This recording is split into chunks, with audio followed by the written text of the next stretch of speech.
ఓటుని నీ వేటుకే వాడుతుంటే వింతగా జుట్టు పట్టి రచ్చ కీర్చి నిలదీయవనేరుగా ఉడుకెత్తిన నెత్తురే ఒక నిప్పుటేరులాగా కదలిరా పనైపోద్ది రారా वार्निंग समझो जो भी समझो लेकिन अभी के अभी ये यात्रा रोक दो सर జగన్ ని సీఎం చేసే ప్రసక్తే లేదని సోనియా చెప్పేసిందట. సోషల్ మీడియా వేదికగా అవాకులు చవాకులు పేలుతూ బూత్ సినిమాలు వ్యక్తుల జీవితాలను నెగటివ్ యాంగిల్స్ లో చూపిస్తూ రెచ్చిపోతున్న ఆర్జీవీకి దిమ్మ తిరిగిపోయే విధంగా షాక్ ఇచ్చింది. జగన్ మాత్రం సీఎం అవ్వకూడదు.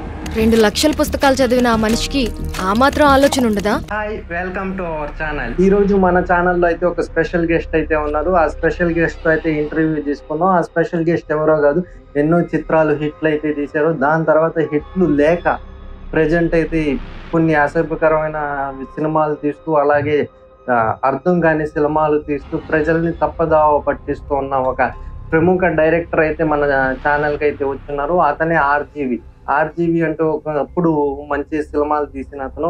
ప్రజెంట్ అయితే అతనికి సినిమాలు లేక ఇలా కొన్ని సినిమాలు అయితే చేసుకుంటారు. అతనైతే మన ఛానల్లో అయితే ఈరోజు ఇంటర్వ్యూకి వచ్చారు. నమస్కారం ఆర్జీవి గారు. మీరు చూసుకుంటే వ్యూహం సినిమా అని కొత్తగా అయితే వస్తున్నారు. ఈ మధ్యనే ప్రీ రిలీజ్ ఈవెంట్ కూడా చేశారు. అక్కడ పవన్ కళ్యాణ్ గారిని అలా అంటే అలా మాట్లాడారు. అదేవిధంగా రోజా గారు అయితే ఆయన చిన్నగా స్పీచ్ ఇవ్వలేదు. నేను అన్నీ చూశాను. ఇప్పుడు వ్యూహం సినిమా గురించి మాట్లాడుకుంటే, ఈ వ్యూహం సినిమా మీరు ఎందుకు తీయాలనుకుంటున్నారు? అదేవిధంగా ఈ వ్యూహం సినిమాలో మీరు నిజాలు చూపిస్తున్నారా, లేదంటే మీరు కల్పితం చేసుకుని మీ మనసులో అనుకున్న అభిప్రాయాన్ని, మీకున్న ఒక అతని పైన ఉన్న అభిమానాన్ని ప్రజలపైన రుద్దబోతున్నారా? నిజాలైతే చూపిస్తున్నారా లేదా ఇంతకీ? కానీ ఖచ్చితమైన నిజం అనేది ఉండదు. ఎందుకంటే ప్రతి మనిషికి తనకి దొరికిన సమాచారాన్ని బట్టి, వేరే వ్యక్తులు చెప్పిన దాన్ని బట్టి, స్వయంగా ఎక్స్పీరియన్స్ చేసిన దాన్ని బట్టి, అర్థం చేసుకున్న దాన్ని బట్టి తన నిజం తను నమ్ముతాడు.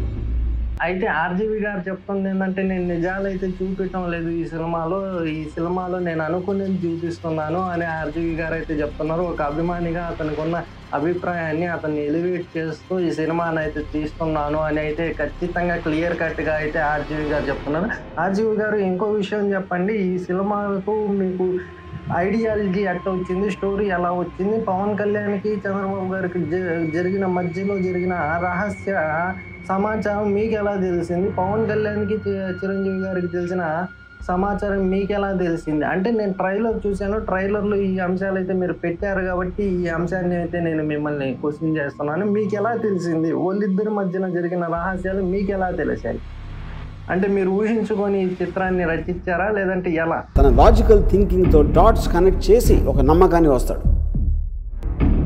అలా వాళ్ళు నమ్మిన దాన్ని ఒకరు ఇంకొకరికి చెప్పచ్చు, ట్వీట్ పెట్టచ్చు, టీవీ డిబేట్లో పాల్గొవచ్చు, పుస్తకం రాయొచ్చు, స్పీచ్లు ఇవ్వచ్చు, లేదా నాలాగా సినిమా తీయచ్చు. చివరికి నేను చెప్పేది ఏంటంటే, నేను నిజంగా నమ్మిన నిజం. అయితే ఆర్జీవి గారు చెప్పేది ఏంటంటే, ఆర్జీవి గారికి ఏం తెలీదు, అతను ఊహించుకున్నాడు. ఆ ఊహన ప్రకారం ఆర్జీవి గారు అయితే చిత్రం స్టోరీని అయితే రెడీ చేసుకున్నారు. అదేవిధంగా అతను ఏదైతే పాయింట్లు అనుకున్నాడో మనసులో ఆ పాయింట్లన్నింటినీ కలిపి ఒక సినిమా తీశాను, దాంట్లన్నీ కలిపి ఒక సినిమా తీశాను ఆయన అయితే చక్కగా వివరించారు ఆర్జీవి గారు. దీన్ని బట్టి చూసుకుంటే థ్యాంక్ యూ ఆర్జీవి గారు, మాకు ఇటువంటి అవకాశం ఇచ్చినందుకు ధన్యవాదాలు. అయితే చూశారు కదండి, ఆర్జీవి గారు స్పష్టంగా చెప్పారు, నేనైతే ఎటువంటి నిజాలు ఈ సినిమాలో చూపించడం లేదు, మొత్తం కల్పితమే. నేను మనసులో ఏదైతే అనుకున్నానో, నేను ఒక అభిమానిగా జగన్మోహన్ రెడ్డి గారికి ఒక ఫ్యాన్గా అతను జగన్మోహన్ రెడ్డి గారిని లేపడానికే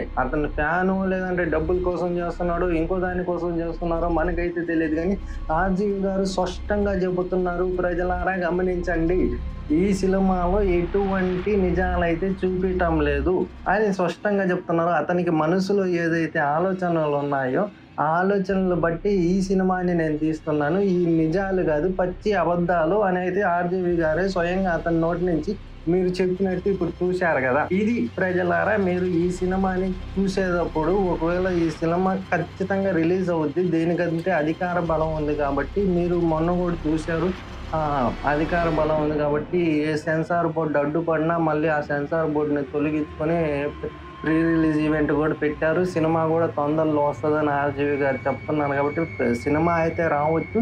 ఈ సినిమాని చూసే ప్రతి ఒక్క వీక్షకుడికి నేను చెప్పేది ఏంటంటే, ఈ ఆర్జీవి గారి వీడియో అయితే చూడండి. ఆర్జీవి గారు చెప్పిన వీడియో అయితే ఆర్జీవి గారు స్పష్టంగా చెప్తున్నాను, నేను అబద్ధాలే చూపిస్తున్నాను, నిజాలు కాదు ఇవి. నేను మనసులో ఒకరిని ప్రేమిస్తున్నాను కాబట్టి ఆ ప్రేమించిన అతన్ని ఎలివేట్ చేసే చూపిస్తున్నానని చెప్తున్నారు. మీరు కూడా అదే విధంగా ఈ సినిమాని చూడండి.